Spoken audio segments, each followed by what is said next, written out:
meu rancho de palha, lá, lá,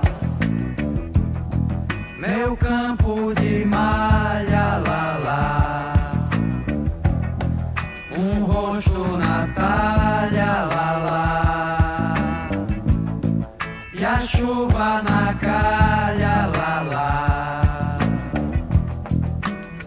cidadão da mata, eu sou cidadão da... Bom, para a gente começar a falar de permacultura, é bom a gente entender um pouquinho de onde vem. A permacultura ela surgiu em meados da década de 70, junto com todo um movimento socioambiental que emergia na época, e ela veio do meio acadêmico da Universidade da Tasmânia, onde um biólogo, professor e seu estudante, o Bill Mollison e o David Holmgren, estavam buscando, investigando um sistema agrícola através da investigação dos meios de vida e de produção da população local ancestral, os aborígenes australianos, um sistema agrícola que fosse integrado, que estivesse em evolução concomitante, em conjunto, de espécies animais e vegetais que fossem permanentes ou autoperpetuadas e úteis ao ser humano. Então, logo eles perceberam que não seria só restrito ao sistema agrícola a permanência, ela precisa considerar todo um meio, as pessoas que estão naquele meio, os outros elementos e características, e começaram a buscar um desenvolvimento, uma metodologia de desenvolvimento consciente de paisagens que imitam os padrões das relações da natureza, ao mesmo tempo que produzem uma abundância de alimento e de fibra e de energia para prover as necessidades locais. Bom, para além de um conjunto de técnicas e tecnologias socioambientais, a permacultura traz como inovação uma metodologia de planejamento, de desenvolvimento ou criação desses sistemas, esses designs. Esse planejamento está orientado por 3 premissas éticas e 12 princípios de trabalho, que ressaltam o consumo consciente, a conduta responsável e a corresponsabilidade. Então, para além dessas técnicas e dessa metodologia, a permacultura é um modo de ver, de reconhecer e de viver que leva em consideração o cuidado com a terra como uma entidade viva e que respira, e cujo respiro nos permite viver, o cuidado com as pessoas, que inclui cuidar de si mesmo, da sua família e da sua comunidade, e reconhecer que a sabedoria ela já se encontra dentro do coletivo, basta a gente dar atenção a ela, e a partilha justa, que é a terceira premissa ética, que significa cuidar do futuro, reforçando o companheirismo, a coletividade e a cooperação, e através dela, né, incentivando alternativas econômicas como as trocas, o consumo local, as relações horizontalizadas e as organizações comunitárias, e também estabelecendo limites ao nosso consumo, ao nosso crescimento e à concentração, principalmente de terra, de renda e de poder de decisão. Bom, no Brasil, a permacultura chegou em 1992, em Porto Alegre, através do curso de Design em Permacultura, ou PDC. Esse curso ele é oferecido mundialmente e ele é uma imersão teórica e prática de no mínimo 72 horas, que é oferecida no Brasil por diversos institutos e coletivos, e ele aborda e explora os princípios e as técnicas, bem como a metodologia de planejamento, que são básicos para a aplicação da permacultura. Então, a permacultura se embasa e integra diferentes áreas do conhecimento para desenhar sistemas humanos que sejam mais cíclicos e diversos, e, portanto, mais produtivos, permanentes e resilientes. Nessa metodologia, a representação gráfica e em mapas são muito importantes, porque elas nos permitem visualizar os fluxos energéticos e materiais dentro de um sistema, e assim perceber o que falta de elementos para aumentar a complexidade e a capacidade desse sistema de suprir as funções e as necessidades básicas que ele tem. tais como alimentação, energia elétrica, água, renda de diversos produtos ou serviços, segurança em tempos de crise, evitando assim desperdício e poluição. Eu vou falar agora da metodologia dos 3 Cs: contexto, conceito e conteúdo. É uma abordagem muito utilizada nos cursos de permacultura, mas que também pode ser usada no nosso dia a dia para a tomada de decisões mais assertivas. Embasada no construtivismo, isto é, permite por meio de questionamentos emergir o conhecimento, ao invés de simplesmente decorar e reproduzir conteúdos. Importante para dialogar os saberes de forma mais horizontalizada, procurando compreender a maneira de pensar do outro.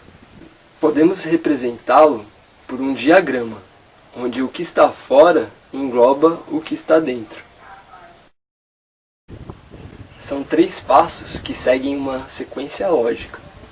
Contexto é aquilo que direciona suas ações e decisões. Quem você é e em qual meio você se encontra.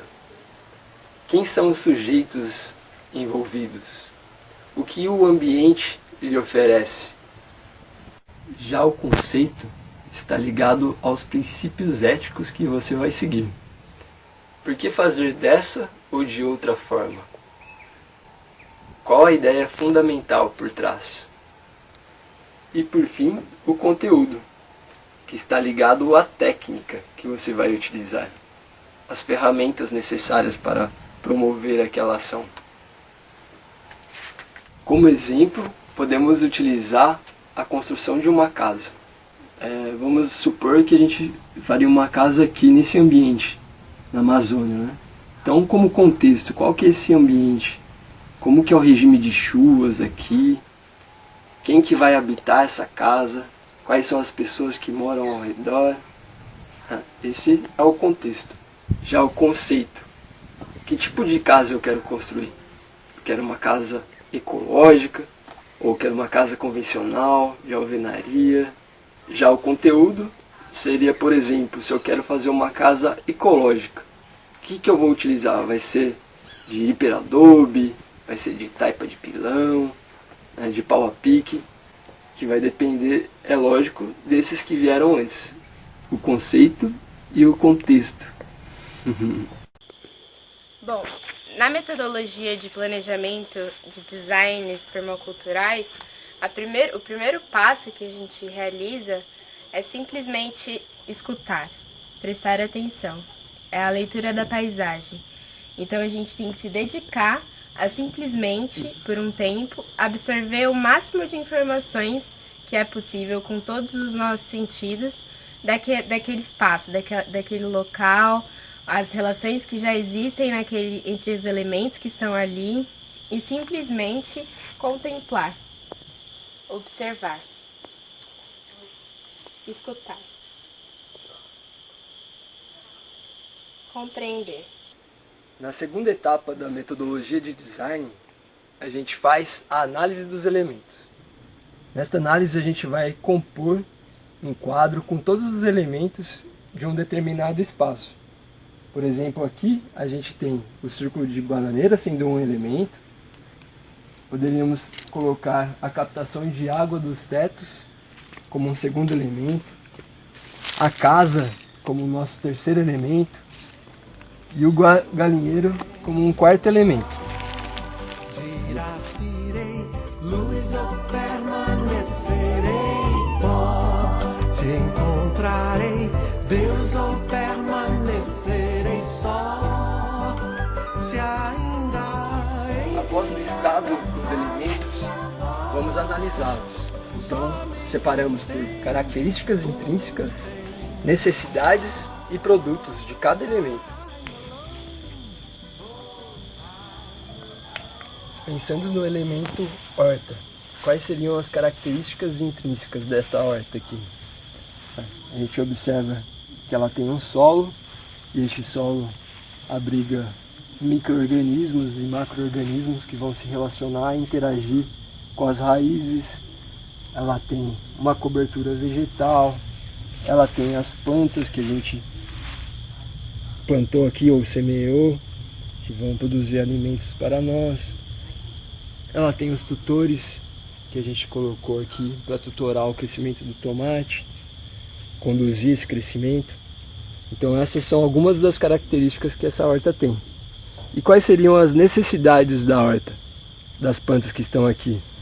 Elas precisam de luz para fazer a fotossíntese, precisam de água, precisam estar sendo cuidadas para capinar as plantas que podem aparecer aqui, cuidado com os insetos, né? Precisa de manejo. Então seriam as necessidades. E como produtos dessa horta, a gente tem esses alimentos com segurança, que não foi utilizado nada de químico e tóxico para o nosso organismo, o bem-estar de trabalhar e poder manejar essa horta e por aí vai.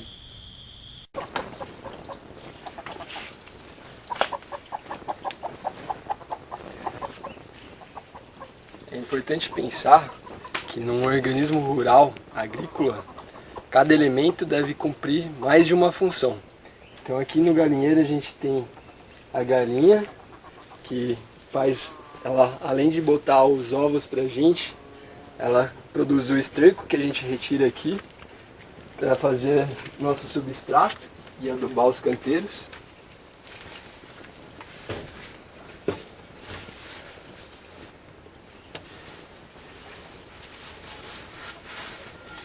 Além de colocar os ovos que a gente vai consumir. Também ali é o lugar onde a gente deposita nossos restos de alimentos e faz um composto bem rico em nutrientes. Também utilizamos para fazer substrato das mudas, adubar os canteiros.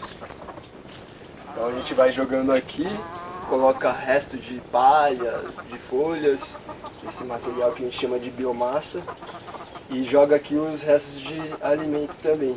Então elas vão comendo, vão estercando, a gente vai revirando e no final a gente tem um composto bem interessante.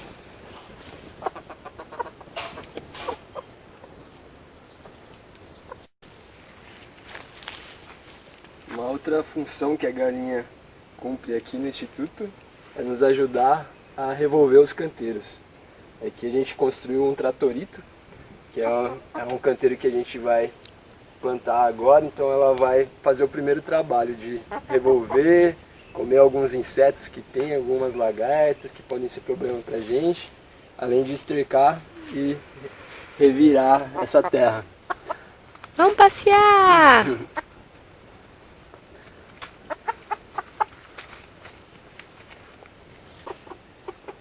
E essa aqui é a Gertrudes, que vai ajudar agora a Genoveva no trabalho dela. Né, GG?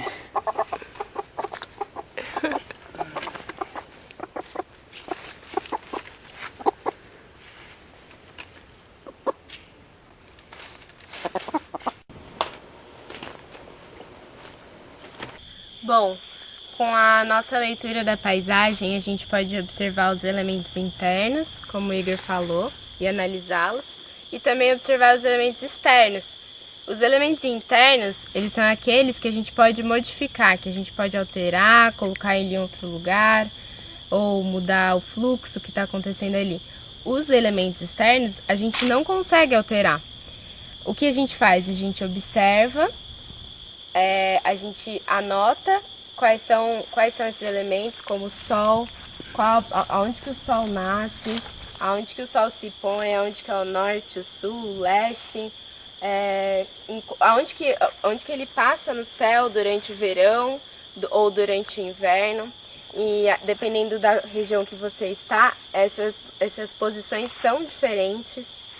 De onde que vem os ventos no meu espaço? Os ventos, onde que eu devo colocar janelas para aproveitar essa ventilação natural ou até a iluminação natural? De onde que vem a chuva, né? Qual que é a intensidade de chuva? Quais são os meses que mais tem chuva, os meses que tem menos chuva? Essas informações todas são importantes para a gente conseguir dimensionar elas no nosso espaço, colocar num gráfico, num mapa, e fazer assim a setorização, que é um gráfico de setores, né? Colocando de que setor, de que lado vem essa energia externa no meu espaço. Esse é o terceiro passo da metodologia de design permacultural. Gravando. A quarta etapa do planejamento e do método de design é o zoneamento. Nessa etapa, nós vamos separar por zonas, como o próprio nome diz. A gente sempre considera como a zona 0 sendo a casa, o lugar onde a gente mais fica durante o nosso tempo. E a partir da casa, a gente vai estabelecendo as outras zonas. Nós buscamos colocar nas zonas mais próximas à casa, zona 1, zona 2, as que demandam mais a nossa atenção e mais o nosso gasto energético. São zonas que a gente vai passar e vai visitar mais vezes durante os dias e por isso precisam estar mais próximos para não ser tão difícil o acesso.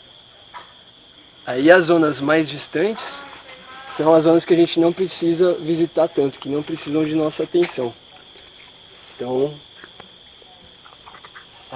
de repente a floresta, a parte de reserva legal da sua propriedade, a área de preservação permanente, são áreas que não vão precisar de tanto manejo e por isso podem ficar mais distantes da casa. Aqui no Instituto, por exemplo, a gente observa que logo aqui próximo à sede, a gente concentrou a nossa horta, o nosso viveiro, o galinheiro e aqui um pouquinho mais distante o SAF, que é o Sistema Agroflorestal. Então, como a gente passa muito tempo e precisa de muita atenção nossa na horta e no viveiro, eles estão bem próximos à casa, assim também como o galinheiro. E à medida que vão demandando menos a nossa atenção, a gente vai colocando mais distante da sede.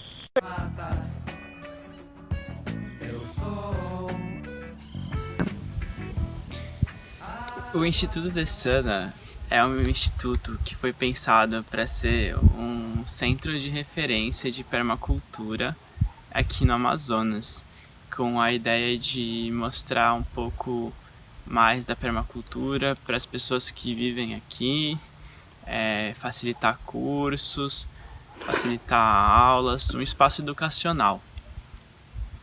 O Instituto está localizado no município de Iranduba, no coração da floresta amazônica, à beira do Rio Negro. Por estar presente num bioma amazônico, numa vegetação de floresta equatorial, o clima é quente durante o ano inteiro, com chuvas divididas em 2 períodos, invernos mais chuvosos, com as cheias dos rios, e verões um pouco menos chuvosos, que é quando os rios secam. Água na lata, a mesa tão farta, Uai, sou? Mas em observar e interagir com o quê? Há muitas coisas que podemos observar dentro de um ambiente permacultural. Por exemplo, a água, de onde ela vem, para onde ela vai. Observamos a passagem do sol nas estações, o relevo, a sombra das árvores, observamos um pouco de tudo. Podemos interagir com o sol através do plantio, usamos a luz dele a nosso favor. A água também é nossa parceira na interação, captamos e armazenamos água da chuva. A luz do sol e a energia dele pode ser usada de várias formas, para captar eletricidade, se tiver painéis solares, para captar calor, energia térmica, desidratar alimentos. Todos os elementos na permacultura são usados a nosso favor. Não devemos vê-los como obstáculos, e sim como potenciais. O segundo princípio, capte e armazene energia, vem nos lembrar que não só podemos, mas devemos interagir melhor com essas energias que estão à nossa volta. Quando pensamos globalmente, 80% do volume total de energia vem de fontes não renováveis, como o petróleo, o gás natural e o carvão. Essas fontes são as principais responsáveis por emitir gases do efeito estufa e comprometem a nossa atmosfera, acarretando o aquecimento global. Agora, no agir local, como podemos mitigar ou reduzir esses efeitos? Devemos pensar em maneiras que nos tragam maior autonomia e independência energética. Existem uma porção de tecnologias voltadas a cada contexto, bastando para isso pensar o que melhor atende às nossas necessidades. O terceiro princípio, obtenha rendimento, diz respeito à autossuficiência em todos os níveis. No nível energético, captar e armazenar energia eficientemente colabora para a autonomia de todo o sistema e a independência de fontes externas de energia, com o uso da energia solar, por exemplo. Na natureza, a energia dispensada no cuidado com a terra também é recompensada. Plantando árvores frutíferas ou hortaliças, obtemos alimentos e possíveis fontes de renda com excedentes, que podem ser comercializados em feiras e comércios locais. O plantio de ervas terapêuticas e medicinais, além de serem benéficas para o consumo próprio, podem ser usadas para a manufatura de produtos para vendas ou trocas.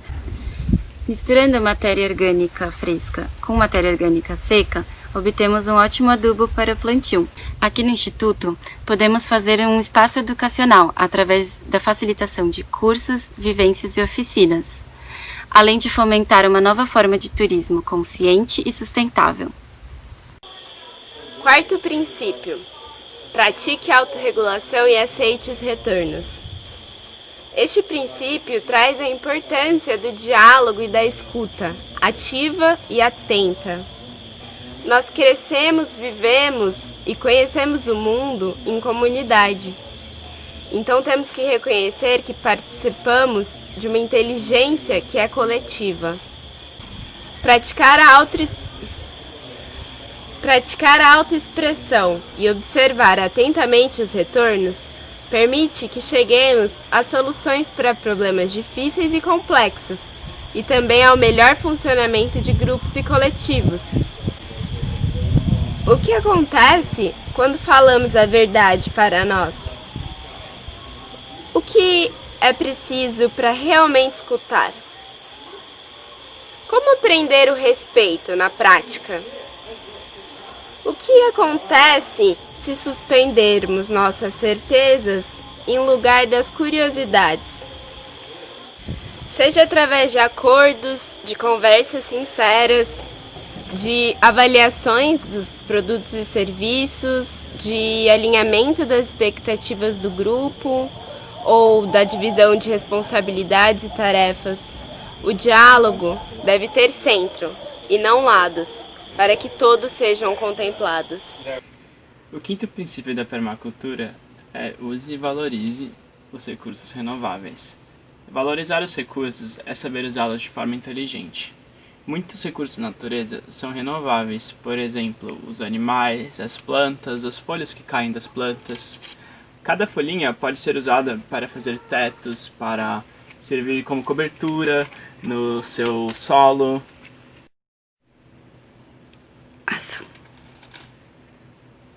Falando sobre as folhas secas, elas podem ser usadas como algo chamado biomassa, que é a cobertura para deixar o solo úmido e prevenir que cresçam ervas que não queremos que cresçam. Outro recurso muito interessante é a composteira, onde também jogamos a tal da biomassa. Na composteira, vamos jogando todos os resíduos orgânicos e biomassa e misturando tudo para criar adubo para plantar mais coisas no futuro. O sexto princípio, não produza desperdícios, nos convidam a repensar algumas de nossas atitudes. Você já parou para analisar a quantidade de lixo que você gera? Talvez você já tenha passado por isso, acordado tarde e perdido a coleta na sua casa.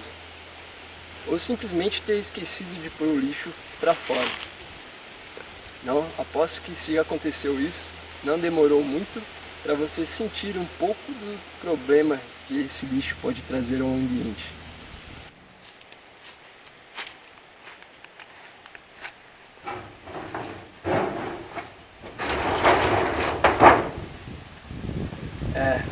Mas não basta pôr o lixo na rua para se livrar deste problema. Devemos adotar uma postura mais ativa e assumir a responsabilidade que nos cabe perante o lixo que geramos. Aqui no Instituto Dessana, adotamos a prática dos 5 R's: repensar, reduzir, reutilizar, reciclar e recusar. São 5 palavras, 5 atitudes que nos ajudam a atenuar nossa pegada aqui neste ambiente. Jamais permitirá que as mãos do terror venham sufocar. O sétimo princípio, parta dos padrões aos detalhes, observa padrões locais em aspectos naturais e sociais. Quando observamos o curso do rio de perto, ele parece uma linha reta, mas quando observamos de longe, vemos que ele é formado por movimentos circulares e espiralados. Da mesma maneira, podemos aproveitar os declives do terreno para observar o curso da água e a sua infiltração e armazenamento no solo, evitando assim a erosão.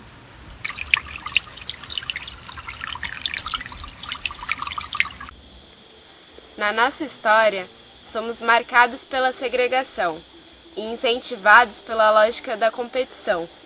Segregamos vencedores dos perdedores, as presas dos predadores, o campo da cidade, as pessoas pela cor da pele ou pela sua origem, a produção de alimentos, da conservação das florestas, os animais domésticos dos selvagens. Aquilo que não conhecemos ou reconhecemos se torna invisível, inexistente, perante o muro ou abismo que criamos em sua frente. Seguindo essa lógica de desvalorização do diferente ou desconhecido, nós perdemos, jogamos fora aquilo que a vida tem de mais transformador, a sua diversidade. Integrar é essencial, seja em seu grupo, na sua família, na sua comunidade, seja no seu ecossistema, na sua plantação, ou em um processo educacional ou político-econômico. Juntos, o trabalho se torna mais leve e o fardo mais fácil de carregar. Aqui no Instituto Dessana, por exemplo, nos mutirões de bioconstrução ou de limpeza da casa, nas reuniões de pessoas com diferentes gostos, habilidades e origens, na integração entre o rural e o urbano, nós percebemos que o todo é maior do que a simples soma das suas partes, e que a parte sem o todo não é parte, e o todo sem a parte não é todo. Nono princípio da permacultura: utilize soluções pequenas e lentas. O mundo moderno e a sociedade que vivemos valorizam muito a velocidade, seja no transporte, seja na produção, seja no consumo. Isso, de certa forma, não é muito saudável para o bem-estar social e da natureza. Segundo a permacultura, devemos utilizar soluções pequenas, lentas, mas eficazes. Este princípio da permacultura pode ser aplicado de diversas formas na nossa vida. Plantar uma árvore é um processo muito lento, mas que no futuro vai gerar muitos frutos. A bioconstrução, por exemplo, é um processo lento, mais lento que a alvenaria, a construção normal, mas se você observar, é um processo muito interessante, pois utilizamos recursos locais, assim evitamos muito gasto de energia com transporte e logística, e ao mesmo tempo é muito mais sustentável. Como podem ver ao meu redor, essa parede é feita com garrafas recicladas de vidro. 10º princípio: use e valorize a diversidade. O planeta que habitamos é composto por uma variedade de espécies, vegetais, animais, os mais diversos tipos de solo, biomas, culturas, que formam as mais diversas e lindas paisagens.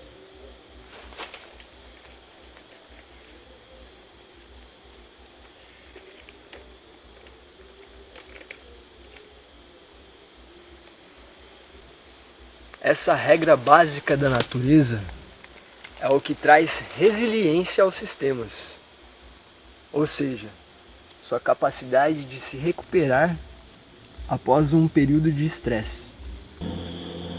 Nós já conhecemos as consequências das monoculturas introduzidas pelos seres humanos, seja em nível de saúde, por uma dieta alimentar pobre, seja em nível social, pela tentativa de impor uma cultura sobre a outra, ou na agricultura, pela implantação dos monocultivos.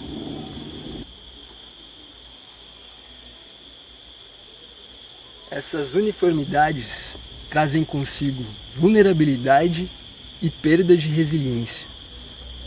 Somente por um caminho que aceite, preserve e promova a diversidade é que conseguiremos conquistar a soberania e segurança alimentar, a sustentabilidade do ambiente e a harmonia entre os povos. O 11º princípio, use e valorize bordas e margens, busca observar elementos mais externos e auxiliares como partes integrantes do conjunto como um todo, e valorizar cada um desses elementos para o perfeito funcionamento de todo o sistema. Além de pensar em como podem ser usados na potencialização da produtividade geral e sempre trabalhar para preservá-los e ampliá-los. Observar as bordas das casas, assim como os caminhos e as cercas, podem dar espaço para canteiros alimentícios e ornamentais. Princípio 12. Seja criativo e responda às mudanças. Os tempos de crise são importantes também, porque eles trazem para a superfície o que está na nossa profundeza e que realmente precisa de mudança. Nos fazem perceber que não estamos sozinhos. E além de viver numa sociedade que é globalizada, a gente participa de uma rede planetária. Parece até uma ironia o momento que um vírus microscópico obriga toda essa sociedade globalizada a se voltar para dentro de casa, dentro de si. O que aconteceria se não houvesse mais alimento nos mercados, se não houvesse combustível fóssil para abastecer os caminhões que levam esses alimentos ao mercado, ou até mesmo para os caminhões de coleta de lixo? Aonde que a gente iria conseguir o alimento e aonde que a gente ia jogar fora o plástico que o alimento vem embrulhado? Aqui no meio rural, onde o Instituto Decena está localizado, nesse tempo de crise, a gente teve acho que mais de 2 meses sem coleta de lixo. E isso nos provocou para pensar com criatividade como dispor o nosso lixo, os nossos resíduos, que até então não viraram lixo ainda. Aqui, garrafas de plástico e de vidro se tornam tijolos para erguer paredes, latinhas e outras embalagens se tornam vasos para semear nosso alimento ou colocar plantas para embelezar nosso ambiente. E os restos de comida e o nosso esgoto, eles são tratados para se tornarem adubos. Assim, além de